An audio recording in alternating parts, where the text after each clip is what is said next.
Xin chào. What's up, everybody? So this one, it's going to be a follow-up to yesterday's video I posted about costs, you know, like per week of doing stuff. We're just going to talk about the pure cost of partying this time and how expensively fast it can get and how to go through your money really fast in a dumb way. But if you're on vacation, so there's like caveats to this. So like, we'll walk around in a second. I'm having my one beer of the day. Nice Sapporo. Blue cap, 16K. Very cheap, 70 cents-ish. Maybe less, 67, I don't know. It's around there. Sucking a Juul vape. I've been cigarette free for like a month now, guys. So, yay. Anyways, let's get back to the topic because I hate like clickbaiting someone in and then not getting to the topic and like talking about other shit for 10 minutes. So yeah, partying can be really expensive if you party in the wrong areas. Like if you come to Texaco, like this area right here, and you do your partying around here at the lady places, you're gonna spend so much money so fast. Like you don't even know how much you can blow there very quickly. I know dudes that have run up tabs of thousands and thousands of dollars at just one place and one night there. So you got to be really careful on how you party. If you're going to be here long term, the thing to do is to kind of go blow your, you know what, in Boivin. It's going to be your cheapest area. You know, as far as I'm concerned, for like heavy partying, Boivin is pretty good. Like, you can drink real hard and heavy and buy cigarettes for 50 to 150 bucks a night. I mean, these are all dependent on things too. Like, say you are, this is guys and gals, because girls watch my videos too.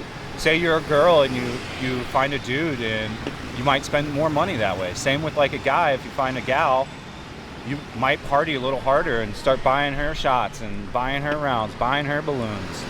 So, and it's very easy to meet girls on Boivin.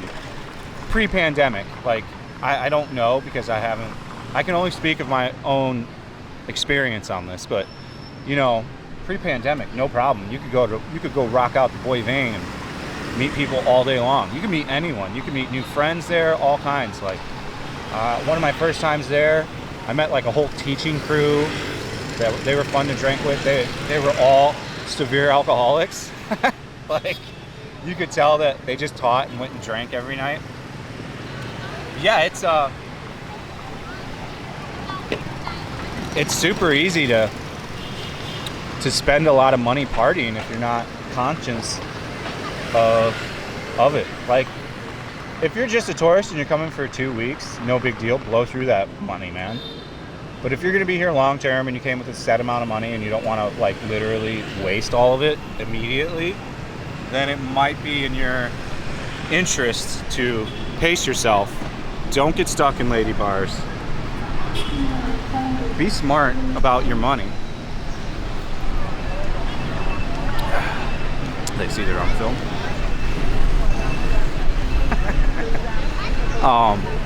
Pace yourself, you know. Stay away from Texaco. Maybe like if you're here for 2 weeks, like maybe go once. And that's it. Have one fun night there and then chalk that off the list. The main partying place really is Boivin. I mean, it's got it going on. Like pre-pandemic, it could take you 15 minutes to go a one block on that thing. I'd say it's 1 or 2 blocks long tops. It could take you 20 minutes because there's so many people and you're all pushed together trying to walk. It was insanity, like literal insanity. And that's even with the road closed and those bikes coming through. Like, it was top level insane. Like, no joke. So, I mean, the amount of people there was amazing. And you can get beers cheap. You don't have to drink at, like, an expensive place there. The cheaper places on Boivin to drink are the stalls, the little chairs and little tables outside of a place. Inside any place is going to be expensive. Like, going into any of them clubs or bars there, instantly a beer is 100K. Like, it goes from 30 to 100 real quick. Some of them are really fun. Like Miss Saigon used to be great. Like Now Miss Saigon's kind of shit. They've got terrible security there that's super aggressive and rude. But when I first got here, it was cool. It was the place to be, man. Like, you could have a good time there. But you're gonna blow through money really fast at those places. Like, Hair of the Dog is also really fun there. Sometimes decent music, and you can meet a lot of people there too. If I go to Hair of the Dog alone at like 1 a.m., a group of Viets will grab me in like 5 minutes and just start paying for all my drinks and start getting wasted with them. Like, because it's like kind of a show-off thing. Like, hey, look, I got this gringo here with us. Cool. Take some pictures, stuff like that. But for the most part, don't, like, especially if you're here long term, get it out of your system. It took me like a month of like heavy partying and wasting a bunch of money my first month, maybe even 2 months, and then start to focus on like a plan.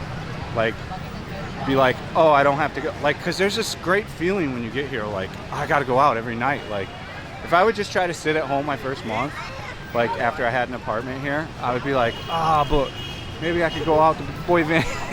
Like, and then I made a friend immediately, like a Korean American guy that spoke Viet, Korean, and American. That's pretty cool. What's up, dude? And he was fun to hang out with. He was a little cray-cray. Chai. But yeah, it's a pacing yourself type thing, especially if you're going to be here for a couple of years. Like, and going to Texaco all the time, like, even if you tell yourself, oh, I'm only going to have a couple beers, it's never going to happen. You're going to spend money at these places. And you know, it's like $4 a beer there when you can get a beer for 20 to 30K. Same with like Japantown. Don't go to Japantown all the time and get stuck on going to like the hosted bars there. It's just like in Japan, like those style bars, like, you know, sitting down with ladies and they talk with you. If you are Japanese, I don't know how many Japanese watch my channel, but yeah, Japantown really has a lot of authentic speaking Japanese, Vietnamese women working at their places, so I can see why they levitate towards that and gravitate towards it. But just watch yourself. You know what I started to do after like a month or 2 months is I started going, okay, like actually at the end of my first month, I'm like, I'm gonna take $100 with me and leave every credit card at home, and this is all I'm gonna spend. This is my only option. Once I go through this 100, I'm done for the night. I'm gonna go home. So I would start to pace myself a lot better. Like, don't get drunk too fast either. Like, the nightlife really happens here, like from 11:30 to 4 a.m. I mean, it's a marathon. It's not a race. So, like, yeah. And of course, I was like, Xin chào. But it would be like anything else, you know. I found myself sitting around Boy Van like during the day sometimes in my first 2 months. I don't really highly recommend that. Like, there's life outside of that area, so I'd just say the biggest thing you need to do is just pace yourself. Get over Texaco quickly, especially if you're a single dude. You know, go there once or twice. Don't make it a habit. Boy Van's gonna be probably the cheapest and arguably the best party spot. There's lots of like high-end clubs too where you can blow a wad real quick in there, like super fast. Like, we're talking real quick, especially if you want to be cool and like buy bottle service and try to show off and all that shit, which isn't for me. I don't like the clubs here because they play like shitty music. Like Lush is a pretty fun club. There's lots of people there you can meet. I'd say Lush is one of the better clubs. They have 2 pretty good like alternative music to Vina House clubs here.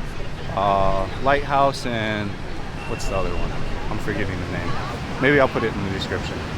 But they suck now because, yeah, they can't, there's no foreigners here. So like, that market isn't being pushed anymore. It's why I'm not DJing anywhere. Like, because it's all Vina House and Vietnamese DJing.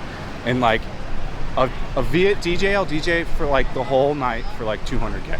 For like $8, for like literally nothing. I asked a girl last time I was on Blue Game, like one that was pretty hot, and like she had no DJ skills whatsoever. She was playing off like a literal playlist and just jumping up and down. But she had a pretty large crowd and bought in quite a bit of business just because guys like to look at hot chicks. And she didn't make shit. I think she said 500K for 6 hours, I think is what she said. I'll try to remember that and maybe put that in the description too. But you just gotta be conscious of that. It's a lot of dudes have spent a lot of money really fast here, like going out to Texaco every night or going out to like Japantown bars every night. These things can lead you to money loss very quickly, which, I mean, sure, it's fun at the time, but like, I don't know of a time where I've ever gone out and spent like hundreds and hundreds of dollars and been like, wow, that was way well worth it. Let me do that again. So I would say try to control yourself. I wish I had somebody that told me that when I got here. I probably could have saved. Oh well. Takes the photos for the gram. But yeah, I wish someone would kind of gave me a heads up. But the first guy I hung out with, like, he would literally sit on Believing and do like 50 to 100 balloons every day. He had like, I remember him telling me like, he would just put it on a tab. Some places, if you come there enough, they'll let you kind of build a tab. And I remember him telling me like one of his week tabs, he's like, yeah man, it was 25 million. I was like, what? Which is like over $1,000 just for balloons. He wasn't a big drinker, but that used to be real big before COVID. Like expats would come and just like balloon town all day long. Like get there at noon and balloon till like midnight. So balloons can be fun too. I'll give you a little pro tip. They're never as good as the first one. So like after you do the first one, after you do the first one, you don't need to do any more because you're never going to get that same like feeling you got off that first one. Your body knows it's coming and it lasts so little. It's like a 5-second buzz. So yeah, those are my tips. Anyone feel free to add in the comments if you have other things. Wow, there's a lot of food places here today. A ton. Oh, this is the frozen ice cream. This is pretty good though. I like this. So those are just a few of the things I could think of off the top of my head. Thank you all for watching. Yeah, if you got anything to add, just add it in the comments. And yeah, make sure you're constructive in your commenting, or there's no point because I will just delete it. So yeah, I think that's all I can think of, man. I think I covered it pretty well. Yeah, just be wise and smart with your partying is really the main lesson of the day. So we'll see you guys on the next one. Thank you for watching and peace out.